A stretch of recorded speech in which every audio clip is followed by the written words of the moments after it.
ഇനി നാലാമത്തെ ക്വസ്റ്റ്യനിലോട്ട് വന്നു കഴിഞ്ഞാൽ discuss the types and application of buying motives in personal selling.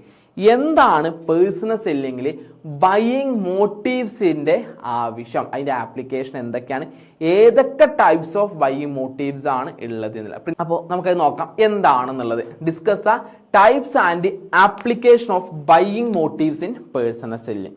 നോക്കൂ, ബൈയിങ് മോട്ടീവ്സ് എന്ന് പറഞ്ഞു കഴിഞ്ഞാൽ this is the psychological reason or desire or need or feeling that encourage a customer to purchase a product or service. ഒരു കസ്റ്റമറെ അല്ലെങ്കിൽ എന്ത് ചെയ്യാണ് നമ്മളുടെ ഒരു കൺസ്യൂമറെ ഒരു പ്രൊഡക്റ്റ്സ് അല്ലെങ്കിൽ സർവീസ് പർച്ചേസ് ചെയ്യുന്നതിന് വേണ്ടിയിട്ട് പിന്നിലുള്ള രഹസ്യം, റീസൺ എന്താണ്, എന്തിനു വേണ്ടി അയാളുടെ ഡിസയർ എന്താണ്, ആഗ്രഹം എന്താണ്, എന്ത് ആവശ്യത്തിനാണ് പർച്ചേസ് ചെയ്യുന്നത്, അല്ലെങ്കിൽ അതിൻ്റെ പിന്നിലെ ഫീലിംഗ് എന്താണ് എന്ന് പറയുന്നതാണ് ബൈയിങ് മോട്ടീവ്സ്. നമ്മളെ ഒരു പ്രൊഡക്റ്റ് വാങ്ങാൻ വേണ്ടിയിട്ട് എന്താണ് ഇതിൽ നമ്മൾ എന്താ ഇൻഫ്ലുവൻസ് ചെയ്യുന്നത് എന്നുള്ളതാണ് ചോദ്യം എന്ന് പറയുന്നത്. ഇതിന്റെ റെക്കോർഡ്സ് കാര്യങ്ങൾ നമ്മുടെ ലൈവ് എൻഡ് ചെയ്ത് കഴിഞ്ഞാലും എജു താലിമിന്റെ യൂട്യൂബ് ചാനലിന്റെ ലൈവ് സെഷനിൽ പോയി കഴിഞ്ഞാൽ നിങ്ങൾക്ക് കാണാൻ സാധിക്കും. അതോടൊപ്പം തന്നെ എജു താലിമിന്റെ ബാക്കിയുള്ള സബ്ജക്ട്സിന്റെ ഒക്കെ ക്ലാസ്സുകൾ ചെയ്തൊക്കെ നിങ്ങൾക്ക് എന്ത് ചെയ്യാൻ പറ്റും, നമുക്ക് കാണാൻ സാധിക്കും കേട്ടോ. നമുക്ക് ചെയ്യാം. BSOG 171 അല്ലേ, ഐ തിങ്ക് സസ്റ്റൈനബിൾ ഡെവലപ്മെന്റ് ആണോ പേപ്പർ വരുന്നത്, അതോ ഡിസബിലിറ്റി കൾച്ചർ അതാണെന്ന് തോന്നുന്നു. ഏതായാലും നമുക്ക് ചെയ്യാം കേട്ടോ. അപ്പൊ അതാണ് ബൈയിങ് മോട്ടീവ്. ഒരു ബയ്യർ എന്ത് ചെയ്യണം, ഒരു സാധനം പർച്ചേസ് ചെയ്യാൻ വേണ്ടിയിട്ട് മോട്ടീവ് ചെയ്യുന്ന കാര്യമാണ് അതെന്ന് പറയുന്നത്.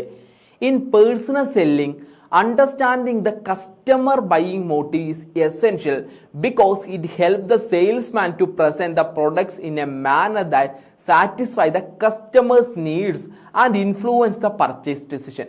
അപ്പോൾ എന്താണ് ഞാൻ പർച്ചേസ് ചെയ്യാൻ പോകുന്ന സമയത്ത് എൻ്റെ പർച്ചേസ് ചെയ്യുന്നതിന് പിന്നിലുള്ള രഹസ്യം എന്താണെന്ന് അറിഞ്ഞു കഴിഞ്ഞാൽ അപ്പുറത്ത് പർച്ചേസ് സെല്ല് ചെയ്യാൻ നിൽക്കുന്ന സെയിൽസ് പേഴ്സൺ എന്ത് ചെയ്യാം, സിംപ്ലി ചെയ്യാൻ പറ്റും. അപ്പോൾ ഒരു സെയിൽസ് പേഴ്സണെ സംബന്ധിച്ച് ഒരു പർച്ചേസ് ചെയ്യാൻ വരുന്ന ആളുടെ ബൈയിങ് മോട്ടീവ് എന്താണെന്ന് അറിഞ്ഞു കഴിഞ്ഞാൽ അത് വളരെ ഇമ്പോർട്ടൻ്റ് ആയിട്ട് അയാൾ എന്ത് ചെയ്യും, സെയിൽസ് ക്ലോസ് ചെയ്യുന്നതിന് വേണ്ടിയിട്ട് ഹെൽപ്പ് ചെയ്യിക്കുമെന്നാണ് പറഞ്ഞിട്ടുള്ളത്. And buying motive differ from person to person and may be emotional or rational in nature. ഒരാൾക്ക് ഇമോഷണൽ ആണെങ്കിൽ മറ്റൊരാൾക്ക് റാഷണൽ ആയിട്ടുള്ള നേച്ചർ ആയിരിക്കും. എല്ലാവർക്കും ഇമോഷണൽ ബൈയിങ് മോട്ടീവ്സ് ഉണ്ടാവണം എന്നില്ല. അതേപോലെ തന്നെ എന്തുണ്ടാവണം എന്നില്ല, എല്ലാവർക്കും സെയിം ആയിട്ടുള്ള ബൈയിങ് മോട്ടീവ്സ് ഉണ്ടാവില്ല. 10 പേഴ്സൺസിലെ 10നും 10 ആയിരിക്കും. 1000 ആണെങ്കിൽ 1000. നമ്മുടെ ലോകത്തുള്ള എല്ലാവർക്കും എന്തായിരിക്കും, ഇപ്പം എല്ലാവരുടെ കയ്യിലും ഐഫോൺ ഉണ്ടായിരിക്കും. എല്ലാവരും ഐഫോൺ വാങ്ങിയത് ഒരേ മോട്ടീവ്സ് ആയിരിക്കില്ല, എല്ലാവർക്കും പലതായിരിക്കും. ചില ആൾക്കാർക്ക് വീഡിയോ എടുക്കാനായിരിക്കും, ചിലർക്ക് ഫോട്ടോ എടുക്കാനായിരിക്കും, ചിലർക്ക് എന്തായിരിക്കാം അവരുടെ സ്റ്റാറ്റസ് കാണിക്കാനായിരിക്കും, ചില ആൾക്കാർക്ക് എന്തെങ്കിലും ഇമോഷണൽ പ്രശ്നങ്ങളുണ്ടായി അതുകൊണ്ട് ഞാനിത് പർച്ചേസ് ചെയ്യണം എന്നുള്ള വാശിയായിരിക്കും. അങ്ങനെ പലതായിരിക്കാം. അതാണ് നമ്മൾ പറഞ്ഞത് ബൈയിങ് മോട്ടീവ്സ് എന്ന് പറയുന്നത് ഓരോ ഇൻഡിവിജ്വലിനും എന്താണ് ഡിഫറെൻ്റ് ആണ്. ആർക്കും ബൈയിങ് മോട്ടീവ്സ് സെയിം അല്ല. അപ്പോൾ നമുക്ക് രണ്ട് കാര്യമാണ്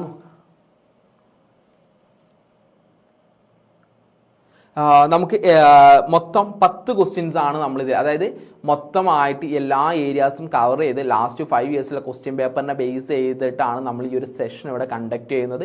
ഐ തിങ്ക് ഒരു 2 hour സെഷൻ ആയിരിക്കും നമുക്കിത് മുന്നോട്ട് പോകുന്നത്. ഓൾമോസ്റ്റ് ഒരു 1 o'clock ആകുമ്പോഴേക്ക് ഇത് എൻഡ് ചെയ്യുകയുള്ളൂ. അപ്പോൾ ഈ ഒരു സെഷനിലൂടെ കംപ്ലീറ്റ് ആയിട്ട് പേഴ്സണൽ സെല്ലിംഗ് ആൻഡ് സെയിൽസ്മാൻഷിപ്പ്, അതായത് BCOS 186ന്റെ കംപ്ലീറ്റ് ഭാഗങ്ങളും കവർ ചെയ്ത് പോയിക്കൊണ്ട് അതിൽ ഏറ്റവും ഇമ്പോർട്ടൻ്റ് ആയിട്ട് പ്രീവിയസ് ഉള്ള പാറ്റേൺ ബേസ് ചെയ്ത് ഇപ്രാവശ്യം ചോദിക്കാൻ ചാൻസ് ഉള്ള ക്വസ്റ്റ്യൻസ് ആണ് നമ്മൾ ഈ ഒരു ലൈവ് സെഷനിലൂടെ ചെയ്യുന്നത് കേട്ടോ. അപ്പോൾ നമുക്ക് എന്താണ് ടൈപ്സ് ഓഫ് ബൈയിങ് മോട്ടീവ്സ് എന്നുള്ളത് നമുക്ക് നോക്കാം. The buying motives can be broadly classified into product motives and patronage motives. Product motives എന്നും പാട്രോണേജ് മോട്ടീവ്സ് എന്നും ഇങ്ങനെ രണ്ടായിട്ട് നമുക്ക് എന്ത് ചെയ്യാൻ പറ്റും, നമുക്ക് നമ്മളുടെ ബൈയിങ് മോട്ടീവ്സിനെ നമുക്ക് എന്ത് ചെയ്യാൻ പറ്റും, നമുക്ക് ക്ലാസിഫൈ ചെയ്യാൻ വേണ്ടിയിട്ട് നമുക്ക് സാധിക്കുമെന്നാണ് പറയുന്നത്. അപ്പോൾ നമുക്ക് നോക്കാം ഏതൊക്കെയാണെന്ന്. അതിൽ ഒന്നാമത്തെയാണ് പ്രൊഡക്റ്റ് മോട്ടീവ്സ് എന്ന് പറയുന്നത്. എന്താണ് പ്രൊഡക്റ്റ് മോട്ടീവ്സ് എന്ന് പറഞ്ഞു കഴിഞ്ഞാൽ, product motives refers to the reason that influence a customer to select a particular product or brand. നേരത്തെ ഞാൻ പറഞ്ഞ പോലെ ഐഫോൺ സെലക്ട് ചെയ്യുന്നതിനുള്ള ആ ഒരു റീസൺ എന്താണ്, ആ ഒരു ബ്രാൻഡ് സെലക്ട് ചെയ്യുന്ന റീസൺ എന്നുള്ളതാണ് പ്രൊഡക്റ്റ് മോട്ടീവ്സ് എന്ന് പറഞ്ഞത്. പ്രൊഡക്റ്റ് മോട്ടീവ്സിൽ ഇമോഷണൽ പ്രൊഡക്റ്റ് മോട്ടീവ്സ് ഉണ്ടാവാറുണ്ട്. അതുപോലെ തന്നെ നമുക്ക് ഇമോഷണൽ പ്രൊഡക്റ്റ് മോട്ടീവ്സ് ആണ്. പിന്നെ ഒന്ന് വരുന്നത് നമുക്ക് എന്താണ് നമ്മളുടെ അടുത്ത ടൈപ്പ് പാട്രോണേജിലാണ്. അപ്പോൾ പ്രൊഡക്റ്റ് മോട്ടീവ്സിൽ ഏറ്റവും ഇമ്പോർട്ടൻ്റ് ആയിട്ടുള്ള ഒന്നാണ് എന്താ ഇമോഷണൽ പ്രൊഡക്റ്റ് മോട്ടീവ്സ് എന്ന് പറയുന്നത്. നോക്കൂ, these motives arise from feeling, emotion, personal desire rather than logical reason. ലോജിക്കായിട്ടില്ല. ഞാൻ എൻ്റെ കയ്യിൽ എന്തുണ്ട്, ഐഫോൺ ഉണ്ട്, നത്തിങ്ങും ഉണ്ട്. അപ്പോൾ 2 ഫോൺ എൻ്റെ കയ്യിലുണ്ട്. ഈ 2 ഫോൺ ഞാൻ വാങ്ങാൻ എന്തുണ്ടായിരിക്കും, ചില ഇമോഷണൽ ആയിട്ടുള്ള കാര്യങ്ങളായിരിക്കും. അല്ലാതെ എന്തില്ല, ലോജിക്കില്ല. അവിടെ ഞാൻ ഈ ഐഫോണിനെക്കാട്ടിലും വില കുറവാണ്, ഇതിൻ്റെ എല്ലാ പർപ്പസ് ഇതും കൊണ്ട് ചെയ്യാൻ പറ്റും. അങ്ങനെയാണെങ്കിൽ എനിക്ക് വില കുറഞ്ഞ ഐഫോൺ 50,000 ആണെങ്കിൽ അതിലും വില കുറഞ്ഞ 25,000 ഫോൺ എടുത്താൽ മതി എന്നുള്ള ലോജിക്കൽ തിങ്കിങ് ഒന്നും ചെയ്യില്ല. അവിടെ എൻ്റെ ഇമോഷനാണ് എൻ്റെ പർച്ചേസിങ് ബിഹേവിയറിന് എന്ത് ചെയ്യുന്നത് മുന്നോട്ട് ഡ്രൈവ് ചെയ്യുന്നത്. അതാണ് ഇമോഷണൽ പ്രൊഡക്റ്റ് മോട്ടീവ്സ് എന്ന് പറയുന്നത്. അതിൽ ആദ്യത്തെയാണ് പ്രൈഡ് എന്ന് പറയുന്നത്. ദാറ്റ് ഈസ് നമുക്ക് എന്ത് ചെയ്യാണ്, 1,18,850 രൂപയാണ് എന്ത് ചെയ്യുന്നത്, നമുക്ക് നമ്മളുടെ ഇന്നത്തെ ഐഫോൺ 18 അല്ലേ, നമുക്ക് അതിന്റെ പ്രോ വേർഷനിൽ പ്രോ മാക്സിലോട്ട് വരുന്ന അതിന്റെ റേറ്റ് എന്ന് പറയുന്നത് ബേസിക് ആയിട്ട് അതിന് 128 വരുന്നത്. അപ്പൊ ആ ഒരു പൈസ എന്ത് ചെയ്യണം, അവന്റെ കയ്യിൽ 1,00,000 രൂപയുടെ ഫോണായിരിക്കുന്നത്. That's A pride. നമ്മൾ ഐഫോണൊക്കെ എന്താണ് ഒരു പ്രൈഡ് ആയിട്ടാണ് കാണിക്കുക, വലിയ പൈസയുടെ ഫോൺ എന്നുള്ള രീതിയിലാണ് കാണിക്കുക. അതുകൊണ്ടാണ് ഇന്ന് നമ്മളുടെ ഇവിടെ എന്ത് ചെയ്യുന്നത്, ഏറ്റവും വലിയ പൈസക്കുള്ള ഫോൺ പോലും ഇത്ര അധികം വിറ്റുമാണ്. അത് നമ്മുടെ ഒരു സ്റ്റാറ്റസ് സിമ്പിൾ ആയിട്ട് മാർക്കാം. എന്തിനാണ് നമ്മൾ ഓടി വാങ്ങുന്നത്, എന്തിനാണ് നമ്മൾ ലംബോർഗിനി വാങ്ങുന്നത്, എന്തിനാണ് നമ്മൾ ബെൻസ് വാങ്ങുന്നത്, ഇതൊക്കത്തിന്റെ പിന്നിലുള്ള കാര്യം എന്താണ്, അതൊക്കെ സ്റ്റാറ്റസ് സിമ്പിളാണ്. സഞ്ചരിക്കാനാണെങ്കിൽ ഒരു നോർമൽ കാർ വാങ്ങിയാൽ പോരെ, എന്തിന് ഇത്രയും വില കൂടിയ കാർ വാങ്ങുന്നു, സേഫ്റ്റി ആണെന്നുണ്ടെങ്കിൽ അതിലും കുറഞ്ഞ വിലയ്ക്ക് എല്ലാ സേഫ്റ്റി ഫീച്ചേഴ്സ് ഉള്ളത് നമുക്ക് കിട്ടും. അപ്പൊ നമുക്ക് അതൊരു സ്റ്റാറ്റസ് സിമ്പിൾ ആയിട്ട് മാറുകയാണ്. അപ്പൊ അതാണ് നമ്മുടെ ആദ്യത്തെ കാര്യം, ദാറ്റ് ഈസ് പ്രൈഡ്. രണ്ടാമത്തെ കാര്യം വരുന്നത് ഫിയർ ആണ്. എന്താണ് ഫിയർ എന്ന് പറഞ്ഞത്, consumer buy products to avoid danger, loss and uncertainty. അതായത് നമ്മൾ ഇൻഷുറൻസ് പോളിസി എടുക്കുന്നുണ്ട്, സെക്യൂരിറ്റി സിസ്റ്റംസ് നമുക്ക് എടുക്കുന്നുണ്ട്, ഹെൽത്ത് സപ്ലിമെന്റ്സ് എടുക്കുന്നത്, ഇതൊക്കെ എന്തിനു വേണ്ടിയിട്ടാണ്, നമുക്ക് പേടിയുണ്ട് എന്താണ് എന്തെങ്കിലും വന്നു കഴിഞ്ഞാൽ എൻ്റെ കുടുംബത്തിന് എന്തെങ്കിലും വന്നു കഴിഞ്ഞാൽ പ്രശ്നം, അതുകൊണ്ടാണ് ഞാൻ ഹെൽത്ത് ഇൻഷുറൻസ് എടുക്കുന്നത്. ഞാൻ ഹെൽത്ത് ഇൻഷുറൻസ് എടുത്തിട്ടുണ്ട്, എന്താണ് എൻ്റെ ലക്ഷ്യം, പെട്ടെന്നൊരു അൺസർട്ടനിറ്റി വന്നു കഴിഞ്ഞാൽ അത് എന്നെ കൊണ്ട് ഒറ്റയ്ക്ക് മീറ്റ് ചെയ്യാൻ സാധിക്കില്ല, അതിനൊരു സപ്പോർട്ടിങ് എന്നുള്ള രീതിയിലാണ് ഞാൻ എന്ത് ചെയ്യുന്നത്, പ്രീമിയം അടച്ചുകൊണ്ട് ഇൻഷുറൻസ് പ്രീമിയം എടുത്തിട്ടുള്ളത് അല്ലേ. അപ്പൊ അതാണ് പറയുന്നത്, നമ്മുടെ ഫിയർ എന്ന് പറയുന്നത് എന്താണ്, നമ്മുടെ പർച്ചേസിങ് ബിഹേവിയറിനെ ഡ്രൈവ് ചെയ്യുന്ന ഒരു ബൈയിങ് മോട്ടീവാണ്. എന്തിനു വേണ്ട നിങ്ങൾ വണ്ടീൻ്റെ ഇൻഷുറൻസ് അടയ്ക്കുന്നത്, എന്തിനാ വണ്ടീൻ്റെ പുക എടുക്കുന്നത്, ഇതൊക്കെ നമ്മൾ എന്ത് ചെയ്യണം, നമ്മൾ ഒരു തരത്തിൽ ഇതൊക്കെ പർച്ചേസിങ് ആണ്. അപ്പൊ ഇതൊക്കെ ചെയ്യുന്നത് എന്തിനു വേണ്ട, നമ്മുടെ ഫിയർ ആണ്. ഓക്കെ, ഇനി അടുത്തത് കംഫർട്ട് ആൻഡ് കൺവീനിയൻസ്. നമ്മൾ കംഫർട്ട് ആൻഡ് കൺവീനിയൻസിന് വേണ്ടി നമ്മൾ പർച്ചേസ് ചെയ്യാറുണ്ട്. അതായത് കുറച്ചുകൂടി ലൈഫ് എന്താണ് ഈസിയർ. വാഷിംഗ് മെഷീൻ എന്തിനാണ് പർച്ചേസ് ചെയ്യുന്നത്, ഒന്നുകൂടി അലക്കലൊക്കെ ഒന്ന് ഈസിയർ ആക്കാൻ വേണ്ടിയിട്ടാണ് അല്ലേ. അതിൽ ഓട്ടോമാറ്റിക് പർച്ചേസ് ചെയ്യുന്നു. എയർ കണ്ടീഷണർ എന്താണ്, ചൂടിൽ നിന്ന് രക്ഷ നേടുന്നതിന് വേണ്ടിയിട്ട്.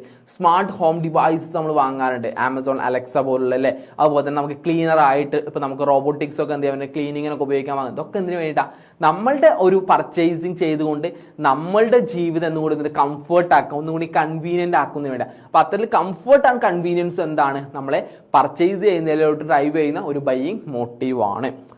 മറ്റൊന്ന് ഫാഷൻ ആൻഡ് സ്റ്റൈലാണ്. കസ്റ്റമേഴ്സിന്റെ ഒരു പ്രൊഡക്ട്സ് പർച്ചേസ് ചെയ്യുന്നതിൽ അവരുടെ ഫാഷനും അപ്ഡേറ്റ് ആയിട്ടുള്ള ട്രെൻഡും ഇൻഫ്ലുവൻസ് ചെയ്യുന്ന ഒരു കാര്യമാണ്. അതായത് ഇന്നത്തെ ട്രെൻഡിൽ ഉള്ള ഡ്രസ്സുകളായിരിക്കും ഒരാൾ എല്ലായ്പ്പോഴും ട്രെൻഡൊക്കെ നോക്കുന്ന ഒരാൾ, മറ്റൊരാൾ ട്രെൻഡ് നോക്കുന്നില്ല. അപ്പോൾ ആൾ ഇഷ്ടമുള്ള പർച്ചേസ് മറ്റാൾക്കാർ എന്തെങ്കിലും ട്രെൻഡ് നോക്കിയിട്ട് പർച്ചേസ്. അപ്പോൾ നമ്മളുടെ ഫാഷനും നമ്മളുടെ സ്റ്റൈലും എന്ത് ചെയ്യും, നമ്മുടെ പർച്ചേസിങ് ബിഹേവിയറിനെ എഫക്റ്റ് ചെയ്യും. അതുകൊണ്ടാണ് ഡിസൈനേഴ്സൊക്കെ ഇന്ന് ഇത്ര അധികം ഉള്ളതും ട്രെൻഡി അല്ല ഫുഡ് വെയർസ് വരുന്നതും മോഡേൺ ഗാഡ്ജറ്റ്സ് വരുന്നതും ഒക്കെ എന്തുകൊണ്ടാണ്, നമ്മൾ കൂടുതൽ പർച്ചേസ് ചെയ്യുമ്പോൾ ഫാഷൻ ആൻഡ് സ്റ്റൈലിനെ ബേസ് ചെയ്ത് പർച്ചേസ് ചെയ്യുന്നുണ്ട്. അതൊരു ബൈയിങ് മോട്ടീവ്സ് ആണ്. മറ്റൊന്ന് ഇമലൂഷനാണ്. എന്താണ് ഇമലൂഷൻ എന്ന് പറഞ്ഞു കഴിഞ്ഞാൽ, people imitate celebrity successful individuals or social group they admire. അതായത് നമ്മൾ കാണാറുണ്ട് ബൂസ്റ്റിൻ്റെ പരസ്യത്തിൽ ഇപ്പോൾ കുറേ ആൾക്കാരുണ്ട്, നമ്മുടെ വിരാട് കോഹ്ലി അതുപോലെ തന്നെ MS ധോണി, ഇവരൊക്കെ സക്സസ്ഫുള്ളായി അവരുടെ കരിയറിലാണെന്നുണ്ടെങ്കിൽ ലൈഫിലായാലും ഒക്കെ സക്സസ്ഫുൾ ആയവരാണ്. അവരുടെ സ്റ്റാമിനേൻ്റെ രഹസ്യം എന്ന് പറയുന്നത് ബൂസ്റ്റ് ആണെന്ന് പറഞ്ഞ് ഇങ്ങനെ കൈ പിടിക്കുമ്പോഴേക്ക് എന്ത് ചെയ്യാണ്, ഇവിടെയുള്ള കുട്ടികളൊക്കെ ബൂസ്റ്റ് എന്ന് പറയും, അമ്മമാരൊക്കെ ബൂസ്റ്റ് വാങ്ങിക്കൊടുക്കും. അതിൽ ഇൻഗ്രീഡിയൻസ് കാര്യങ്ങളൊന്നും നമ്മൾ നോക്കുന്നില്ല, ഒന്നുമില്ല. പക്ഷെ എന്താണ്, ആ ഒരു ഫേസിനെ വെച്ചിട്ടാണ് നമ്മളത് പർച്ചേസ് ചെയ്യുന്നത്. അത് ആണ് നമ്മളുടെ ഇവല്യൂഷൻ എന്ന് പറയുന്നത്. നമ്മൾ എന്ത് ചെയ്യാണ്, ആ ഒരു സെലിബ്രിറ്റിനെ ഇമിറ്റേറ്റ് ചെയ്യാൻ വേണ്ടി നമ്മൾ ശ്രമിക്കുകയും അത് നമ്മൾ ആ പർച്ചേസിങ്ങിലോട്ട് എന്ത് ചെയ്യാൻ നയിക്കുകയും ചെയ്യുന്നു. അതാണ് മറ്റൊരു ബൈയിങ് ബിഹേവിയർ എന്ന് പറയുന്നത്. മറ്റൊന്ന് അഫെക്ഷൻ ആൻഡ് ലവ് ആണ്. അഫെക്ഷൻ ആൻഡ് ലവും എന്തിനെ എഫക്ട് ചെയ്യുന്നുണ്ട്, നമ്മുടെ ബൈയിങ് ബിഹേവിയറിനെ എഫക്ട് ചെയ്യുന്നുണ്ട്. എങ്ങനെയായിരിക്കും അഫെക്ഷൻ ആൻഡ് ലവ് എഫക്ട് ചെയ്യുക, അതായത് consumer buy products to express care and affection towards others. നമ്മൾ ഗിഫ്റ്റ് വാങ്ങുന്നത്, ഫ്ലവേഴ്സ് വാങ്ങുന്നത്, ചോക്ലേറ്റ് വാങ്ങുന്നത്, ഭൂരിഭാഗം നിങ്ങളെല്ലാവരും ആലോചിച്ചോളൂ, നിങ്ങൾ എത്ര ചോക്ലേറ്റ് വാങ്ങിയിട്ടുണ്ടാവും? കണക്കുണ്ടാവില്ല. അതിൽ എത്ര നിങ്ങൾക്ക് വേണ്ടി മാത്രം വാങ്ങിയിട്ടുണ്ടെന്ന് ആലോചിച്ച് നോക്കും. അതിൽ കൂടുതലും വാങ്ങിയിട്ടുള്ളത് ഒന്നില്ലെങ്കിൽ നമ്മളുടെ പാർട്ട്ണർക്ക് അല്ലെങ്കിൽ മറ്റൊരാൾക്ക് കൊടുക്കാൻ വേണ്ടിയിട്ടായിരിക്കും. അതാണ് അഫെക്ഷൻ ആൻഡ് ലവ് എന്ന് പറയുന്നത്. അതുപോലെ greeting cards, self greeting cards വാങ്ങി ഒരാളെങ്കിലും ഉണ്ടാവുമോ? ഇല്ല. ഏറ്റവും കൂടുതൽ ഗ്രീറ്റിംഗ് കാർഡ്സ് വാങ്ങിയിട്ടുള്ളത് നമ്മൾ മറ്റൊരാൾക്ക് കൊടുക്കാൻ വേണ്ടിയിട്ടായിരിക്കും. ഒരാളും ഗ്രീറ്റിംഗ് കാർഡ് വാങ്ങിയിട്ട് ഹാപ്പി ബർത്ത്ഡേ ടു മീ എന്നുള്ളത് വായിക്കാറില്ല. ഇത് നമ്മൾ റീൽ എടുക്കാൻ വേണ്ടി ചെയ്യാറുണ്ടെങ്കിലും പേഴ്സണലി നമ്മൾ എന്ത് ചെയ്യാറില്ല, അങ്ങനെ ചെയ്യാറില്ല. അപ്പോൾ അവിടെയാണ് നമ്മൾ മനസ്സിലായി ഇതൊക്കെ എന്താണ് ഒരു കസ്റ്റമറിൻ്റെ അല്ലെങ്കിൽ ഒരു ബയ്യറുടെ അയാൾ എന്താണ് പർച്ചേസ് ചെയ്യാൻ വേണ്ടി നയിക്കുന്ന മോട്ടീവ്സ് ആണ്. അപ്പം ഇതാണ് നമ്മുടെ പേഴ്സണൽ മോട്ടീവ്സിൽ പ്രൊഡക്റ്റ് മോട്ടീവ്സിൽ വരുന്ന ഇമോഷണൽ മോട്ടീവ്സ് ആയിട്ട് വരുന്നത്. ഇനി പാട്രോണജ് മോട്ടീവ്സ് ആണ് നമുക്ക് നോക്കാനുള്ളത്. എന്താണ് പാട്രോണജ് മോട്ടീവ്സ് എന്ന് പറഞ്ഞു കഴിഞ്ഞാൽ നോക്കൂ, patronage motives are the reason the customer prefer a particular seller or a store or a brand over others. നമ്മളൊരു പ്രൊഡക്റ്റ് ചൂസ് ചെയ്യുന്നത് അത് ഏത് കടയിൽ നിന്നും വേണമെങ്കിലും വാങ്ങും, പക്ഷെ അവർ ആ പ്രൊഡക്റ്റേ വാങ്ങുള്ളൂ. അതാണ് നമ്മൾ എന്തെന്ന് പറഞ്ഞിട്ടുള്ളത്, നമ്മൾ നേരത്തെ പ്രൊഡക്റ്റ് മോട്ടീവ്സ് എന്ന് പറഞ്ഞത്. പക്ഷേ ഇവിടെ അങ്ങനെയല്ല, ഇവിടെ പാട്രോണജ് മോട്ടീവ്സ് ആണ് വരുന്നത്. എന്താണ് പാട്രോണജ് മോട്ടീവ്സിലോട്ട് വരുമ്പോൾ പറയുന്നത്?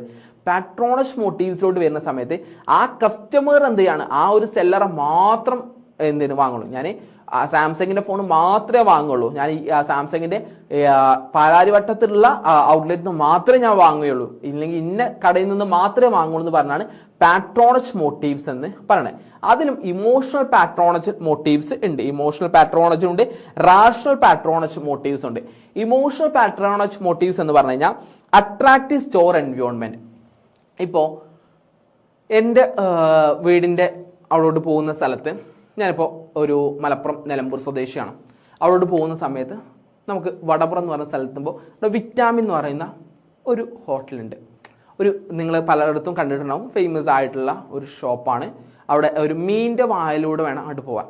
ഇപ്പോൾ നമ്മൾ ഫാമിലിയൊക്കെ ആയിട്ട് പോകുന്ന സമയത്ത് കുട്ടികളൊക്കെ ഉണ്ടാകുമ്പോൾ അവർക്ക് ഭയങ്കര താല്പര്യമാണ് മീനിൻ്റെ വായൻ്റെ ഉള്ളിൽ കൂടെ കയറിയിട്ട് മീനിൻ്റെ വായൻ്റെ ഉള്ളിൽ കൂടെ പോയിട്ടുള്ള അവിടുന്ന് ഭക്ഷണം കഴിക്കാമെന്ന് പറയും. അപ്പോൾ ആ ഒരു എൻവയോൺമെൻറ്റ്, ഇനി അതിൻ്റെ ഉള്ളിൽ ചെല്ലുന്ന സമയത്ത് കുറച്ച് ഗ്രീനറി ആയിട്ട് നല്ല ലൈറ്റിങ്, നല്ലൊരു ആംബിയൻസ് ആണ് ക്രിയേറ്റ് ചെയ്തിട്ടുള്ളത്. അപ്പോൾ ആ ഒരു കാര്യം നമുക്ക് എന്താണോ നമുക്ക് എൻവയോൺമെൻറ്റ് കിട്ടുന്നത്, ആ സ്റ്റോറിൽ അല്ലെങ്കിൽ ആ ഷോപ്പിലുള്ള എൻവയോൺമെൻറ്റ്, അവിടുത്തെ കസ്റ്റമേഴ്സിനോടുള്ള ഡീലിങ്, ഇതൊക്കെ നമ്മളെ എന്തിനെ എഫക്റ്റ് ചെയ്യുന്നുണ്ട്?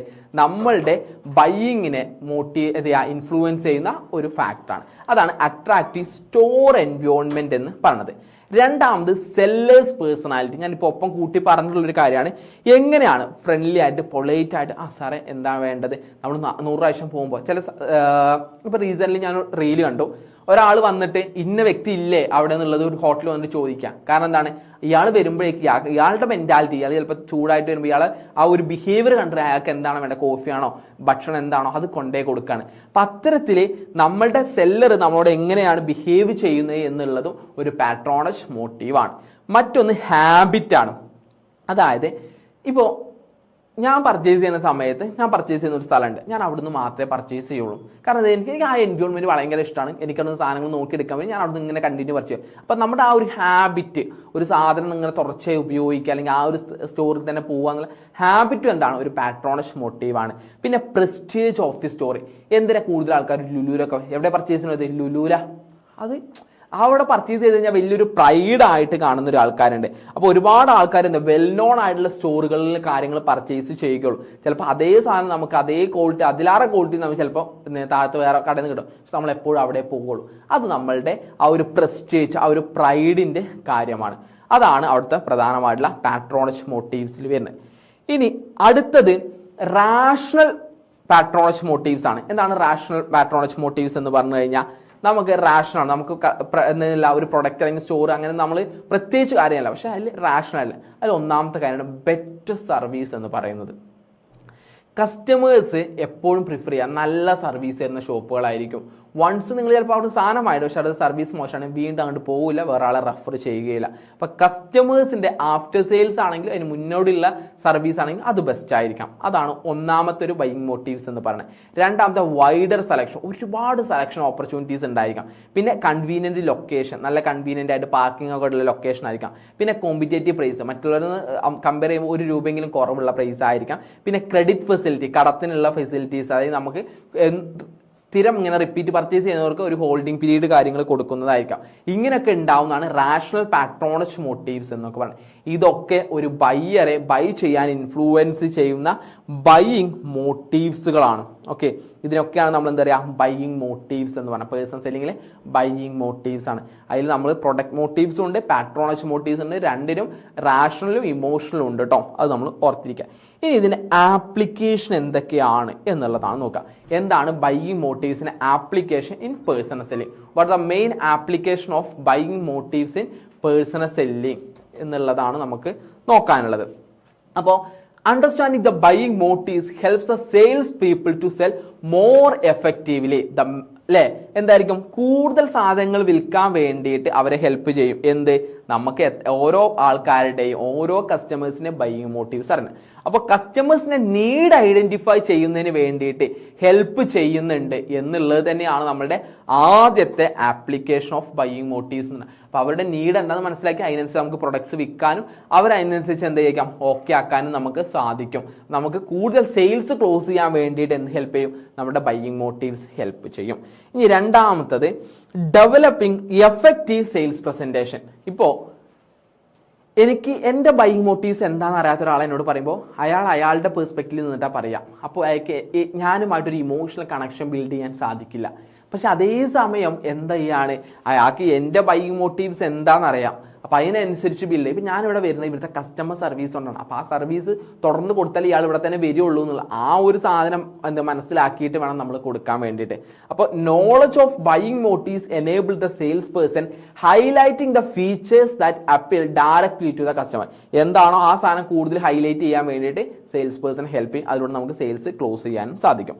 അതാണ് എഫക്റ്റീവ് സെയിൽസ് പ്രസന്റേഷന് വേണ്ടിയിട്ട് എന്ത് ഹെൽപ്പ് ചെയ്യും, ബൈയിങ് മോട്ടീവ്സ് ഉപയോഗിക്കാൻ സാധിക്കും. മറ്റൊന്ന് ബിൽഡിംഗ് കസ്റ്റമർ കോൺഫിഡൻസ്. എങ്ങനെ കസ്റ്റമർ കോൺഫിഡൻസ് ബിൽഡ് ചെയ്യാം നോക്കൂ.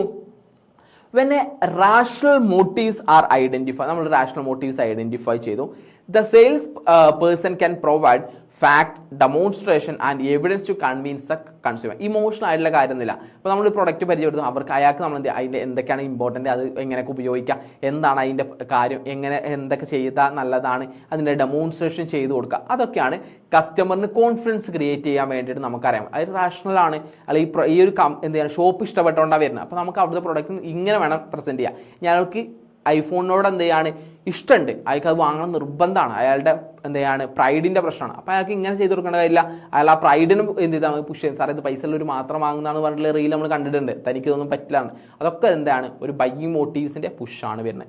പിന്നെ ഒബ്ജക്ഷൻ ഹാൻഡിൽ ചെയ്യണം വേണ്ടിയിട്ട്. അപ്പോൾ ബൈയിങ് മോട്ടീവ്സ് നമുക്ക് കറക്റ്റായിട്ട് അറിയാമെന്നുണ്ടെങ്കിൽ അതിനനുസരിച്ച് നമുക്ക് എന്ത് ചെയ്യാൻ പറ്റും, നമുക്ക് ലോങ് ടേം ആയിട്ടും അതുപോലെ തന്നെ വാല്യൂ സേവിങ് ആയിട്ടൊക്കെ ഇത് നമുക്ക് ഉപയോഗിക്കാം എന്നൊക്കെ പറഞ്ഞുകൊണ്ട് നമുക്കവരെ കൺവിൻസ് ചെയ്യാൻ സാധിക്കും. അപ്പോൾ ആ ഒബ്ജക്ഷൻസ് ഹാൻഡിൽ ചെയ്യുന്നതിന് വേണ്ടിയിട്ട് നമുക്ക് ഏത് ഹെൽപ്പ് ചെയ്യും, ബൈയിങ് മോട്ടീവ്സ് അറിയുന്നത് നമ്മളെ ഹെൽപ്പ് ചെയ്യും.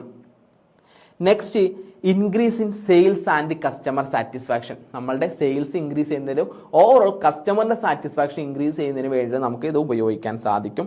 പിന്നെ കസ്റ്റമേഴ്സുമായിട്ടൊരു ലോങ് ടേം റിലേഷൻഷിപ്പ്. നമ്മുടെ ബൈയിങ് മോട്ടീവ്സ് അറിഞ്ഞുകൊണ്ട് ഒരാൾക്ക് നമ്മൾ സാധനം വിറ്റ് കഴിഞ്ഞാൽ പിന്നെ അയാളോട് പർച്ചേസ് ചെയ്യാൻ വരും. അപ്പോൾ ലോങ് ടേം റിലേഷൻഷിപ്പ് കാര്യങ്ങൾ കസ്റ്റമേഴ്സുമായിട്ട് ക്രിയേറ്റ് ചെയ്യുന്നതിന് വേണ്ടിയിട്ടും ഇത് നമ്മളെ ഹെൽപ്പ് ചെയ്യും. ആൻഡ് പ്രൊഡക്റ്റ് റെക്കമെൻഡേഷന് വേണ്ടിയിട്ട് നമ്മളത് ഹെൽപ്പ് ചെയ്യും. അതായത് സെയിൽസ് പേഴ്സൺസ് എന്ത് ചെയ്യാൻ പറ്റും, കസ്റ്റമറിന് സ്പെസിഫിക് ആയിട്ട് എന്ത് പ്രൊഡക്റ്റ് ആണ് വേണ്ടത്, എന്താണ് അയാളുടെ നീഡ് എന്നുള്ളതിനനുസരിച്ച് പ്രൊഡക്ട്സ് കാര്യങ്ങൾ എന്ത് ചെയ്യാൻ പറ്റും, അയാൾക്ക് റെക്കമെൻഡ് ചെയ്ത് കൊടുക്കുന്നതിന് വേണ്ടിയിട്ടും ആർക്ക് സാധിക്കും, സെയിൽസ് പേഴ്സൺസിന് കാര്യങ്ങൾ സാധിക്കും.